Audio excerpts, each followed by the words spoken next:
Saya mengatakan WDP karena begini. Saya mengatakan disclaimer karena begini.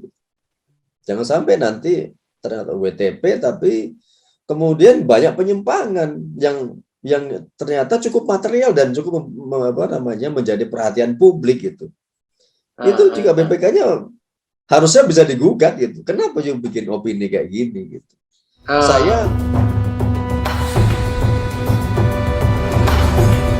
ini kan ada tidak bisa dibantah gitu ya. Tidak bisa disangkal bahwa ada banyak kasus, ada banyak peristiwa yang kemudian membuka mata kita bahwa bisnis WTP itu ada.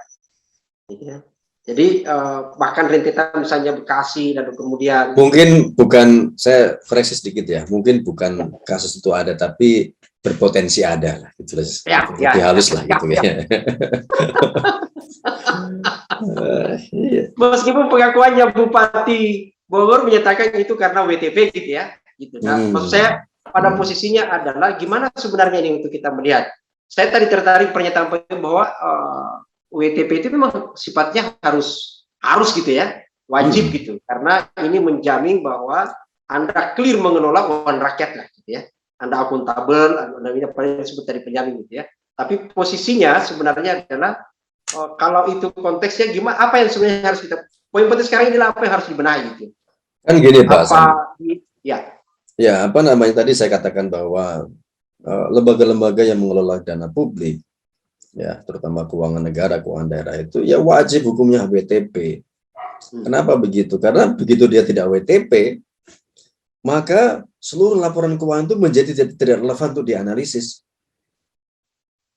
Ya, begitu dia mengatakan apalagi disclaimer, itu ya wajar dengan pengecualian saja itu menjadi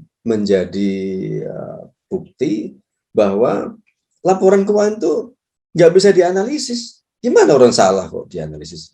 Gitu. Apa namanya? Mengenai sesuatu yang salah kan ya percuma aja gitu. Nanti itu menjadi, saya akan mengatakan bahwa itu ya harus wajib. Maka caranya supaya dapat WTP, ya benahi dong pengelolaan keuangannya dengan benar.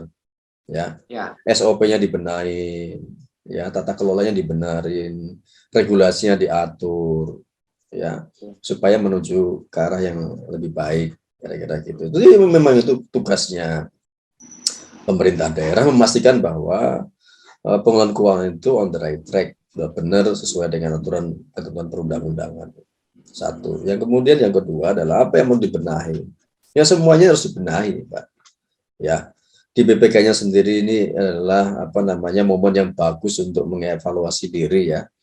Bagaimana mendeteksi kecurangan-kecurangan yang dilakukan mulai dari level auditor ya. Nah, ini juga harus mulai dicoba dikaji ulang apakah SOP yang selama ini diberlakukan itu ya, review berjenjang itu cukup efektif atau tidak gitu ya. Memberikan reward and punishment itu ya, itu ya juga perlu digagas. Sementara di sisi yang lain juga mungkin perlu dibangun ya, perlu dibangun supaya apa namanya kekuasaan katakanlah auditor ini menjadi tidak terlalu supreme gitu tuh ya, supaya ada penyeimbangnya, maksud saya begitu ya. Kalau misalnya karena dia salah membuat temuan itu kalau dia salah membuat temuan sanksinya apa? Nah ini kan belum pernah digagas Pak Sandeng. Ini seringkali loh terjadi itu BPK salah membuat temuan lalu kemudian temuannya nggak bisa ditindaklanjuti. Nah salah temuan gimana ceritanya gitu. Tapi berikutnya kenapa ini nggak ditindaklanjuti? Ternyata memang salah temuan gitu. Itu bisa terjadi. Nah, hal seperti ini yang perlu ada equal ya, ada kesetaraan gitu antara pihak auditor dengan auditan ini, supaya pemeriksaan itu fair gitu. Kalau salah ya salah, kalau benar ya benar itu, jangan salah dibenerin, kalau benar disalahin gitu, jangan begitu gitu. Nah ini harus diciptakan mekanisme seperti itu. Dan saya juga suka memberikan underline gitu ya, terutama di teman-teman Pemda gitu ya. Teman-teman Pemda ini kan di beberapa daerah itu ya sering kan tidak terlalu menguasai akuntansi keuangan negara gitu ya, akuntansi pemerintahan lah gitu ya. Karena ya bisa jadi karena background-nya memang bukan background akuntansi gitu ya. Jadi cara pandang terhadap temuan-temuan keuangan, temuan-temuan yang sifatnya adalah sistem akuntansi itu seringkali juga gagal menerjemahkan gitu, sehingga pasrah aja disuruh begini. Padahal kalau itu dilaksanakan sebuah temuan misalnya gitu ya, ada sebuah temuan kalau dilaksanakan malah salah dia. Nah, ini juga hal-hal yang perlu dikritisi ya. Jadi teman-teman di Pemda juga harus berbenah, memperkuat dari sisi pemahaman terhadap akuntansi pemerintahan, harus paham betul gitu ya. Kalau salah ya salah, kalau benar ya benar. Jadi tapi BPK harus ada sanksinya kalau salah temuan gitu. Sama seperti di dalam dunia penuntutan umum lah gitu ya. Kalau kemudian dia hakim gagal memutuskan sebuah perkara yang diakibatkan karena kesalahan misalnya penuntut umum misalnya gitu. Ternyata atau hakim mengatakan bebas murni. Padahal orang sudah dipenjara misalnya katakanlah 5 bulan gara-gara proses peradilan berlarut-larut. Ini ada sanksinya enggak bagi penuntut umumnya ini? Yang sudah memenjara orang ini. Dunia kepolisian juga sama juga kayak gitu. Jadi ini menjadi momen bagi kita sebetulnya untuk mengevaluasi semua lembaga-lembaga yang berkaitan dengan penegakan hukum di Indonesia gitu ya. Saya tiba-tiba terpikir begini, Pak. Ini mungkin agenda kita di Kopel ya. Kalau dalam putusan pengadilan berkaitan dengan misalnya pidana gitu ya, atau putusan pengujian undang-undang sekalipun, itu kan biasa kita mengenal istilah eksaminasi gitu ya. Dan sebuah putusan yang eksaminasi itu kan misalnya kalau beberapa negara kan hakim itu kan seolah-olah dihukum oleh publik gitu ya, dan kemudian karirnya bisa terganggu lah gitu. Nah, kalau misalnya kita membuat dissenting opinion lah, apalah istilahnya gitu ya, terhadap hasil audit BPK itu secara resmi. Kan kita di Kopel kan biasa kita buat kajian tuh. Nah, kalau itu misalnya kita buat dalam bentuk semi formal seperti eksaminasi, itu kira-kira gimana itu ya? Itu perlu dicoba juga kayaknya itu, karena belum ada yang memulai gitu ya. Siapa tahu ini juga bisa menjadi sebuah praktek baru gitu ya, terjadi bahwa pendapat BPK itu bisa digugat kira-kira begitu. Dia mengatakan WTP, padahal harusnya nggak WTP gitu. Ya kan, misalnya ada lembaga yang mengatakan tidak seharusnya WTP, ini temuannya kayak gini masa dibilang WTP, misalnya begitu. Nah, kemudian makanya harus ada transparansi tentang kriteria menetapkan sebuah opini WTP itu seperti apa, WTP seperti apa, disclaimer seperti apa, itu dibuka aja ke publik. Ya, gitu. Ini kriterianya gitu ya, supaya fair. Ini saya menetapkan WTP karena begini. Saya menetapkan WTP karena begini.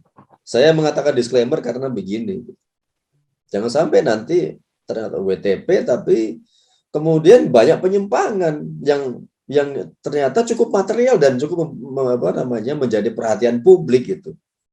Itu juga BPK-nya harusnya bisa digugat gitu. Kenapa you bikin opini kayak gini gitu? Saya kalau dalam dunia bisnis kan itu bisa terjadi, Pak.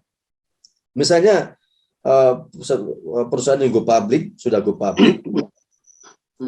Contohnya tempo hari lah, kalau nggak salah kasus Garuda tempo hari itu kan. Kemudian komisarisnya satu dissenting opinion, dia tidak setuju dengan opininya auditor itu karena ada temuan yang sangat material gitu. Nah, kalau ada investor yang merasa dirugikan gara-gara opininya auditor, dia bisa menuntut. Ya, saya dirugikan investasi saya sekian gara-gara saya mendasarkan analisis investasi saya pada opini auditor misalnya gitu. Nah, sekarang ada nggak rakyat yang dirugikan gara-gara opini BPK dianggap keliru saya gitu. Ini kan belum pernah terjadi. Tapi kalau ada yang mau memulai, itu satu praktek yang bagus menurut saya.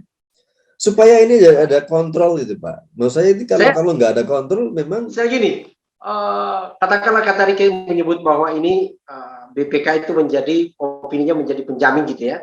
Jadi kepada pemerintah dan macam-macam gitulah. Tapi kan misalnya kita ini, kalau dia salah audit membuat disclaimer atau WDP lah gitu ya, kan kinerja mereka secara politik mereka kemudian terganggu. Tapi juga kalau ternyata membuat WTP yang seharusnya tidak WTP, itu juga bahaya. Ya, iya. Ada satu daerah yang akhirnya kemudian kan WTP dijadikan jaminan untuk PIP. Yang sekarang ini kita semua jadi berutang gitu kan. Nah, ini saya sepertinya eksaminasi untuk opini itu menarik deh untuk coba kita gagas gitu. Iya, jadi apa namanya? Tadi mungkin coba kita review lagi undang-undang tentang keuangan negara, tentang BPK itu sendiri ya, supaya ini lembaga tidak juga harus menjadi super body gitu ya, karena itu juga berbahaya. Kita lihat sama-sama seperti KPK juga ya, ketika dia menjadi super body juga punya potensi curahnya tinggi juga gitu. Kalau dia bisa main juga akhirnya gitu kan, karena dia lembaga super body gitu. Kalau sehingga memungkinkan anggotanya tuh bisa main juga gitu. Jadi ini yang harus meskipun dia super body tetap harus ada kontrolnya gitu. Gimana caranya kita bisa menciptakan mekanisme kontrol terhadap lembaga-lembaga yang diberikan kewenangan besar oleh negara. Gitu. Oke. Terima kasih, poin luar biasa nih. Kita ngobrol di detik-detik terakhir bulan Ramadan gitu ya. Iya. Kita akan masuk, mohon maaf pemirsa sekarang ini akhirnya jangan terganggulah tidak jadi makan ketupat hanya gara-gara WTP. Tapi Lebaran Senin kan? Lebaran Senin. Jangan juga mundur Selasa. Berarti kita ini. Jadi teman-teman sekalian, makasih. Ini kita akan banyak hal yang kita ini ya. Jadi kita akan kupas tuntas dan sepertinya kita akan buat beberapa episode berkaitan dengan WTP. Karena ada beberapa gagasan tadi yang kemudian bisa kita ini semacam ngaji, kita akan masukkan dalam ngaji demokrasi gitu ya. Jadi kita buat. Terutama tadi juga berkaitan soal eksaminasi gitu. Terima kasih Pak Wid atas waktunya. Mohon maaf diganggu sekali lagi di suasana sekarang ini. Ini demi negara gitu ya. Negara dan kalian. Terima kasih. Selamat menyambut bulan selamat menyambut Lebaran gitu ya. Hari Senin tanggal 2 Mei. Anda ke Lebaran tidak perlu harus pakaian rapi untuk dengan pakaian korpri gitu ya. Bersamaan. Tapi Anda pakai yang korpri tidak masalah juga gitu. Yang pasti adalah kita clear untuk pejabat publik harus WTP, tapi bukan wajar tanpa pemeriksaan gitu. Makasih Pak Wid. Sama-sama. Salam buat keluarga di Bulukumba ya. Waalaikumsalam warahmatullahi wabarakatuh.